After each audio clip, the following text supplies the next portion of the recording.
G'day everyone and welcome to Flock, New Orleans Pelicans podcast. I am your host, Lyle Swithenbank, and on today's episode we are going to be breaking down Media Day.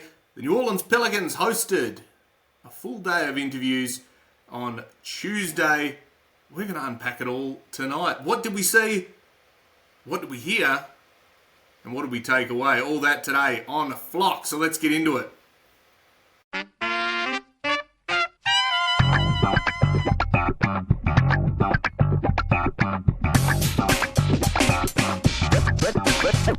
Ready?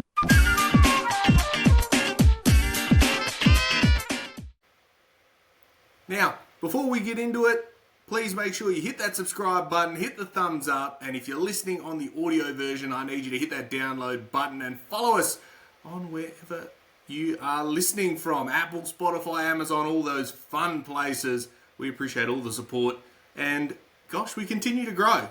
And I tell you what, it's been really nice to be getting back into the Pelicans coverage, as well as just engaging with the fans and everything after a couple of years where I was sort of in and out, but it is really nice to get a bit more consistent and into it. So, anyway, with that out of the way, without any more tangents, Media Day.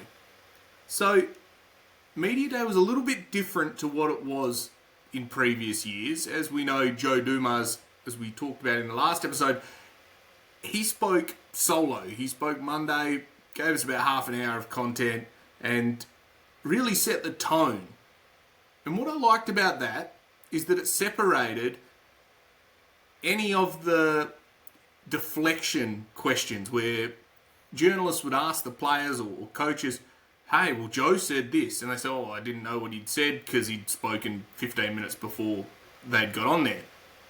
Now, that aside, what it meant is that they perfectly controlled the narrative. Everything that they wanted to say, and that, you know, you want to hear as a fan and as someone that enjoys watching the Pelicans, they had a storyline. And that's what you want, and that's what we've begged for years upon years upon years, is that control your own narrative. And I think what we saw there is Joe Dumas led from the front, as we talked about in last episode. He set the tone. This is the standard that is expected. We are going to play hard every night, and we are going to meet the standard set and expected of ourselves. And if you're challenged and you can't meet that bar, that's fine. But as we know, he said, move on. We saw a lot more of that echoed in the interviews during Media Day. And it all started with Willie Green. He kicked us off. And in true Willie fashion, it was much for muchness. Same sort of, you know, we've got to play hard. We've got some new pieces. We're going to really try to set the tone from the jump, you know, playing hard. He wouldn't really get into whether or not there was any expectations in terms of win-loss. But if you are him, I think with a fully healthy roster and a team that looks phenomenal, to be fair, we'll get to that, the expectations could not be higher. Because everything that you've asked for and every excuse that you've used, and which have been, you know, rightly or wrongly used, injuries, you can't help those. That's par for the course. They're off the table now. The expectation is that we go back to, you know, the 49 win season. Otherwise, it's sort of a bad season, right? We need to be as good as we were before last year. And yes, there's some moving pieces, but I would say on paper, we've probably got better. Maybe definitely younger, but this is a Zion-centric team now, whereas before it was a sort of 1A, 1B with Brandon and Zion and CJ smattering and those guys being injured at different times throughout. If everyone's healthy, you've got a core of Trey, Zion, Herb, Jordan Poole, DeJounte, who per Shams is going to be healthy by around New Year's, is what they're saying. He's recovered really well, which is great news if that's the case. And you've gone and got a guy like Kevon Looney, who's had that championship experience, great rebounder, set screens, willing to teach, wanting to teach, and we'll talk about what Looney got into in due course. But all of those expectations should resonate with Willie Green, and they should light a fire under him. Last year, he was the most likely coach to be sacked, and he wasn't. And that was, according to the betting agencies. He didn't get sacked. He's still here. And I suppose credit to that is that he had a good pre-existing relationship with Joe Dumas. And when you have that, he's going to give you the benefit of the doubt. He's going to let you fail in front of him. It was pretty clear in previous interviews with Joe that he hadn't probably watched too much of the team besides, knowing the high-level sort of national type overview that the team was garbage last year and injured. And so he's letting Willie control his own narrative and control his own destiny, which, I can't blame you. But Willie has to rise to that occasion. You're in year 5 now. You've had a pretty good run at it. You know what to expect. The opportunity to succeed or fail is in your own hands. And so we'll see. We didn't have any Troy Weaver, the general manager for the Pelicans. He didn't speak, which is usually it's a little bit unusual, I suppose. Usually you would have Griff and Trajan historically, or Bryson last year, and he's sort of an enigma, I think, with Troy Weaver. We haven't heard much from him at all. He's around. He's wheeling and dealing from all reports, but we haven't heard from him at all, which it sounds like we're united behind Joe. Joe's the figurehead and the leader, and we all just listen to what he has to say. And I think that sometimes one voice is enough. If everyone can get behind one voice, then you're going to have no grey areas, which is something that Jose talked about, and we'll get to that. The biggest revelation, Willie's was fine. We'll park Willie Green's comments and we'll let the wins or losses do the talking, I think, with him. The biggest revelation was Zion Williamson's transformation. This guy came out looking lean. I don't know if we've ever used that before for Zion. He was looking lean. You could see it around his face. He looked absolutely shredded. He looks strong. And there was a different presence about him this year. I've watched all of his interviews. I'm avid Pelicans content consumer. And so you've seen the evolution of Zion, and even seeing those pictures from last year to this year, what he looks like a different guy. And he credits, the Pelicans staff for helping him sit down when he'd done his hamstring and say, how can we make you come back better? And when you've got that buy-in from the player and the team to want to work cohesively, Zion credited working out fun, boxing, football drills, different things to keep yourself engaged in those long, grueling off-season. I'd say there's a fair bit of diet that's gone into it as well, wouldn't surprise me, because that doesn't just happen just with hard work. It's done in the kitchen as well. And he looks great. And of course, you're going to have those naysayers. Oh, well, he could have done that the whole time. And I know Jeff Teague's been pretty vocal about it, and a number of others. Oh, it won't take long, and he'll be in the same position. But I have to give the guy the benefit of the doubt. He's put in the hard work. He's never looked like that before. That's a different Zion than what we've ever seen. They showed pictures of him in college. He's referenced that he feels like he's as good as he was in college or in high school. That's how his body feels. It feels good to feel good. I mean, that's self-explanatory, but at the same time, sometimes something has to click. And it looks like that mentality for Zion, in terms of taking care of himself, has clicked. And I think he credits a bit Joe Dumas, right? Joe's come in. He has the championship pedigree as a player and as an executive. He's come in with a complete expectation. And he's directly spoken to Zion and set the tone. That's what it sounds like. They've had these conversations and said, this is the expectation, and you have to meet them. And you're going to be the face of the franchise, and so I need you to be the leader. And Zion spoke about that, is that accountability and responsibility, which is echoing Joe, again, controlling the narrative, see? Everyone on the same page. And Zion seemed to really resonate with being challenged, being pushed. And that's not to say he wasn't pushed previously, but sometimes you need someone else, a different voice, pushing you to unlock something. And, we might be here eating our own words in a couple of weeks. Who knows? But right now, he's saying all the right things. He looks great. He's doing the right things. I can't fault a guy for walking the walk, at least initially. So he also talked about becoming that leader, being more vocal, facing to the media, and we saw that after the first episode of training camp. He's done his first day and was straight down there, first guy speaking to the media, addressing them, what the expectation was. We saw a lot of the photos and the like that come out, and he's there talking to the guys, directing traffic, and becoming that vocal leader and face of the franchise and A-grade superstar player. That's what we wanted to see. We wanted to see it for years.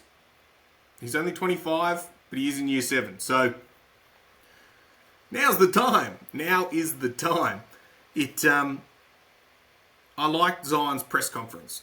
He said the right things. He didn't dance around things. There wasn't any allure of the game. There wasn't any, buzzwordy, media-trained phrases that sometimes he sort of lent into in his younger years. He was candid. And part of that candidness was, you would have seen it on the thumbnail, stay over there.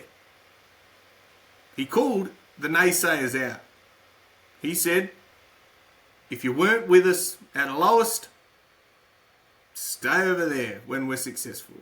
Stay over there. He didn't want to hear it. Stay over there. And what we saw after that inevitable media cycle began, when Zion came out looking fantastic, the national media started spinning, and Zion's now a top 10 MVP candidate, and everyone wants to crawl back in and be his mate, despite dragging his name all over the joint. Stay over there. That's all I can say. Because the rest of us that have been here and been disappointed and have suffered along with him, I mean, probably not as bad because it's been his life. We just get to watch it. The ones that have been there and know the potential and the talent that he has and recognise that this team goes as he goes are excited. And I'm genuinely excited about what we saw from Zion. It was a different mentality. It was it looked like a different man, to be fair. He lost an absolute bucket load of weight and looked really strong. I wonder what he will look like in person. That's what I'm excited about, because I saw him in January and he looks completely different than that. So we'll see. We will see, but he looks locked in and he's ready to lead. Time will tell. Zion probably came out about halfway through, but I'm just jumping around to try to keep the party flowing. Trey Murphy's interview went as well as could be expected as well. You can see a hunger in his eyes. He looks big, strong. It's an axe handle across, big man. And he spoke calmly. And he spoke concisely, and he set the expectation of his year. They signed off. Are you expecting to be an all-star? And he said, absolutely. That's the level he wants to be at. He wants to be the next guy. He's ready to be an all-star. You get 2 all-stars off this team, you're doing pretty well. You're in the playoffs at least. There's not many teams that will get a couple. But what you see is a guy that's hungry to take that next step. And what he talked about. So his shoulder's ready to go. He was confirming that he's ready to rock and roll for the first game, and he's been going full speed at training camp. Because he couldn't shoot as far, he was able to work on other parts of his game. So his second level, he was talking about that mid-range that we used to see Brandon Ingram thrive in. He's working from the outside in. So that sort of dead zone that he was in before, where he could shoot threes really well and he could attack the paint really well, now he's got that 3-level scoring. Improved the handle. He's said he's going to be on ball a little bit more, as well as playing off ball, where you've got guys like Jordan Poole and Herb back, Zion, being able to space the floor. You can't guard everyone, and you can't double team everyone. So something has to give with this team in for opposing defenses. Are you gonna just play one-on-one with Zion? Good luck. We've seen that. Well, you're gonna sag off Jordan Poole, who shot 40% last year. Good luck. Are you gonna sag off Trey, who's a 40% free three-point shooter as well? Good luck. I don't know who you're gonna sag off. Herb's a solid three-point shooter. If we get consistent three-point shooting and spacing, this team looks completely different. It really does. I don't see a glaring, I'll eat my own words, that's fine. I don't see a glaring weakness. Experience, perhaps. You've got one guy that's played double-digit seasons in Looney, but I don't see it. And the way these guys are speaking, once again, aligned. Echoing that Joe Dumas has set the tone. That he has expectations. That you've got guys like Zion and saying, I'm sitting there and then I zone out and realise I'm talking to Joe Dumas, a two-time champion, led the bad boys, finals MVP, and then zone back in. I don't think we can dismiss how important it is for these guys to see people and be learning from people that have done it before, that have been there and that wanted to come here, right? Like, yes, okay, the actual recruitment of Joe, we all said, was pretty rushed. You didn't really do any due diligence. But if he was earmarked and then he's come in and done this straight away, well, was that the right call? Time will tell. I don't know, but we'll see. But Trey Murphy looks poised to have a big year. And him coming in healthy, touch wood, that is going to be the key. Now, Herb Jones, he came out after Trey and he talked about his extension. He got $68 million over a couple of 3 years. And that was sort of the only thing he sort of commented on that really stuck with me, right? There was a bit of this rhetoric around, do you hear the outside noise? And, that's where stay over there from Zion. And, Trey, he's got a phone full of receipts, which, that's great. But Herb doesn't hear any of that. Herb just gets on with his job. He wanted to be in New Orleans. That was a big thing. But in regards to the contract, that stuck with me, right? He talked about wanting to be in New Orleans, signing that deal, and there's a whole heap of narrative around that, he said, which he must have heard a bit about. But he said, as long as my family's taken care of, that's all that matters. And if that's not Herb Jones to an absolute T, no zhuzh, no carry on, all business, all family. And I think that's why we love Herb Jones, right? Is that he is purely authentic. What you see is what you get. He went and did a little bit of fishing, as soon as his shoulder was right. He looked fresh. He looked ready to go again. He's ready to go. And there seemed to be a renewed fire under him as well, as much as he shows any expression whatsoever, in wanting to have a better season and to get back to that all-defense type level. And I think he could come back even better. Another year off, watching on the sidelines, learning, improving, learning by watching, seeing what he can, exploit when he comes back. Big year from Herb. Guaranteed big year from Herb. I'm all about that. But Trey Murphy, he talked about wanting to be in New Orleans, signing that deal, and there's a whole heap of narrative around that, which he must have heard a bit about. But he said, as long as my family's taken care of, that's all that matters. And if that's not Herb Jones to an absolute T, no zhuzh, no carry on, all business, all family. And I think that's why we love Herb Jones, right? Is that he is purely authentic. What you see is what you get. He went and did a little bit of fishing, Now, one thing, Jose came out, and Jose was a bit later in the day, much the same, same sort of questions. What's Joe done? Yep, set the tone. You like being in New Orleans? Yep, love it. All that sort of stuff. But an interesting question was about how's Joe Dumas been versus Griff. And he says, you know where you stand. There's no grey areas under Joe. And that is an interesting little tidbit because a lot of other people didn't answer it as directly as that. And as we know, Griff is a command, has a command over the English language. He loves to flourish words. He's very good at saying a lot without saying much at all or giving much away. And I didn't ever really apply that to the players. Of course, if we're getting lip service, are at times the players being confused at what the expectations are. And perhaps that was the case, that at some point you just stop believing what you're hearing, or you question it and overthinking, which is something that Jose touched on. Now, how does that work in a locker room of high performance when you're constantly thinking, hang on, what was that he was talking about? Did I misinterpret that? Am I doing the right thing? Am I where I'm meant to be? And is expectation being met? Well, it's an interesting conundrum. But that was something that sort of slipped through, and I thought it was an interesting little point, this no grey areas, and whereas Joe is, what you see is what you get, this is what I want, this is how you're going to do it, and any questions, basically. And then he says, no, good.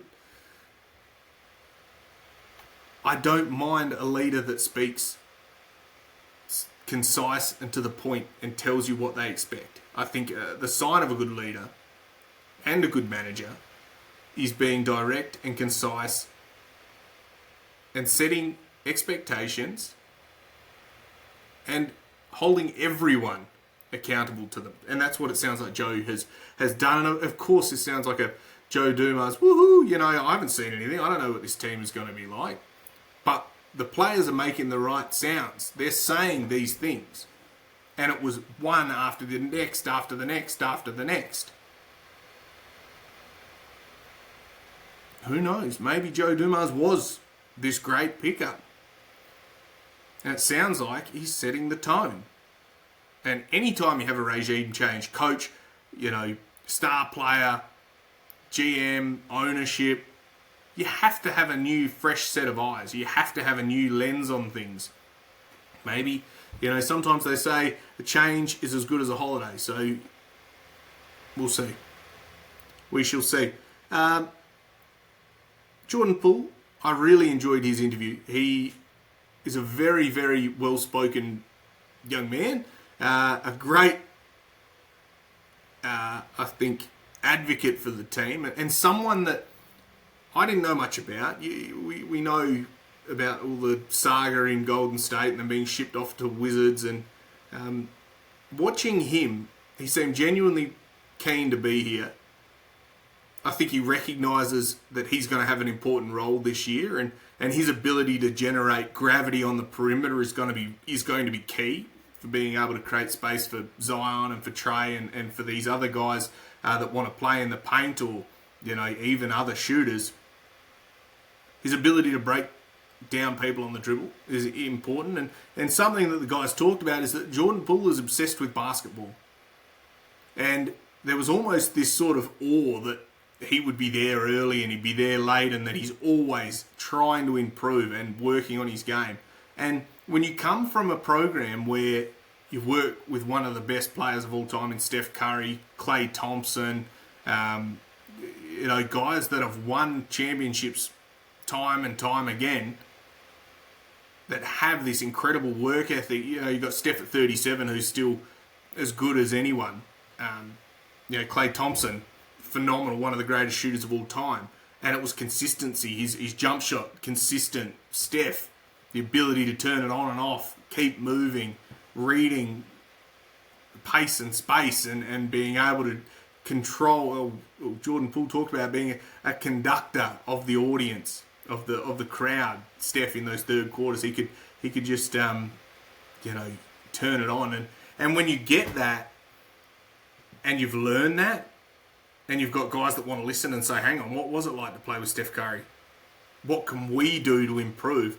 And Jordan Poole, we saw in the training videos, he was talking the whole time, vocal, improving, and he talked about that post first day of training camp, is that if this is an open forum, everyone is speaking up. If they see something they could use to improve, then they're going to do it. And that, to me, really resonates with me. That's a leader, a guy that wants to win. He's come from a 15-win team last year. He joked, there's 21 wins here, so he's happy with that, and that's how he signed off. They said, are you happy to be there? He said, definitely. I think Jordan Poole could have one of those redemption arcs. He's a little bit tucked away over in Washington, except for the DC fans, of course. They got to watch. I think he could be really, really good for us. I do. Kevon Looney, he was very well spoken as well. Spoke a little bit fast. He had a bit of nerves or something. I suppose you would be, being the high-profile recruit in free agency, and we don't get that many free agents. So when someone with the resume of Kevon Looney comes over, well, you sort of sit up and listen.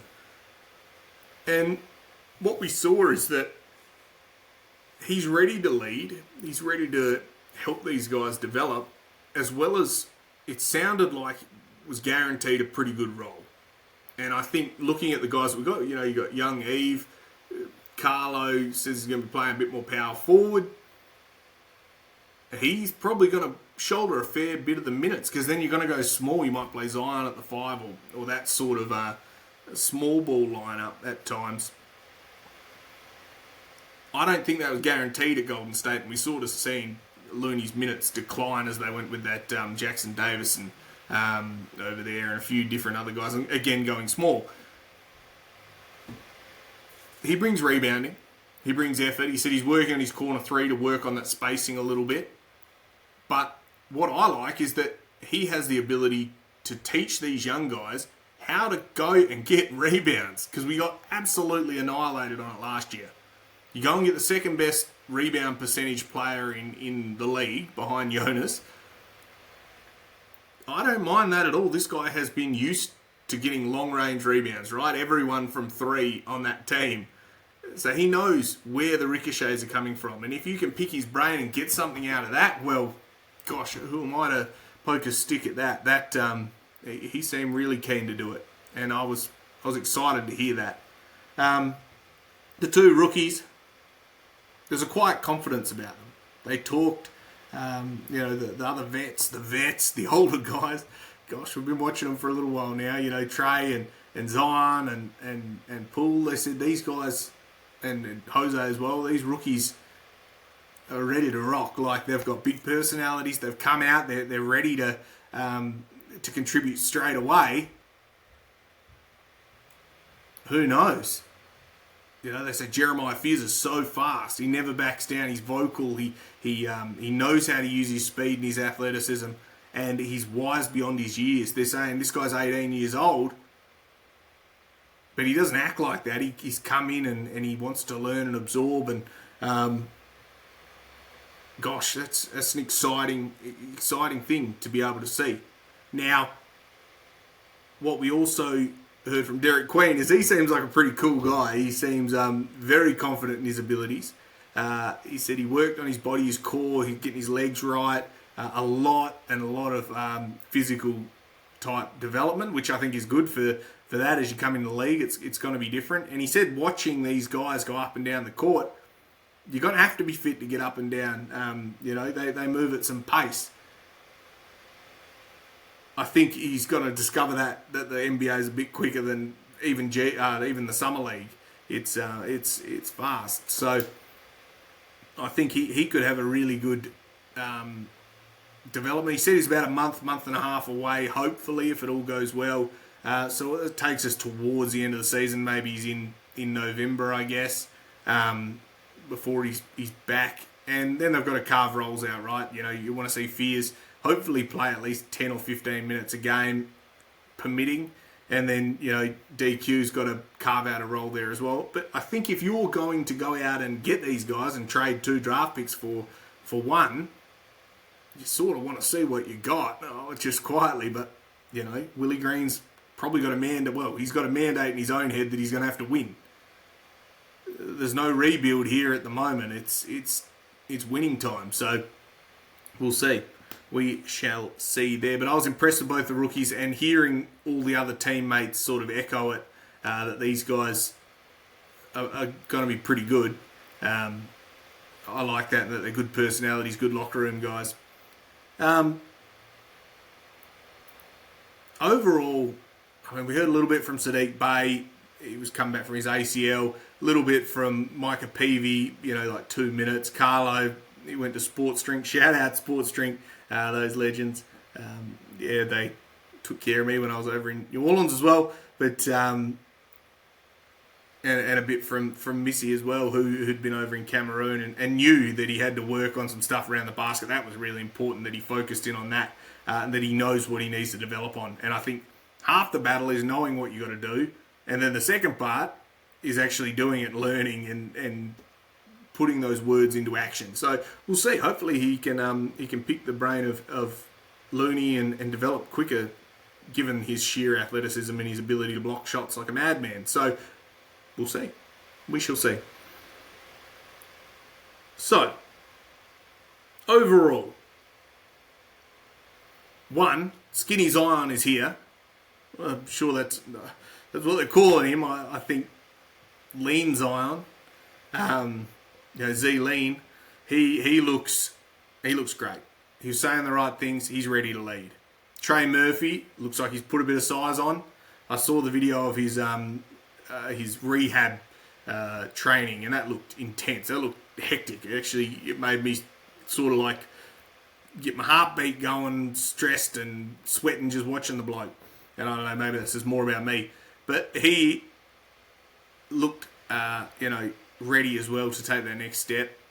And Jordan Poole looks fantastic as well. He looks like the sort of bloke that we needed.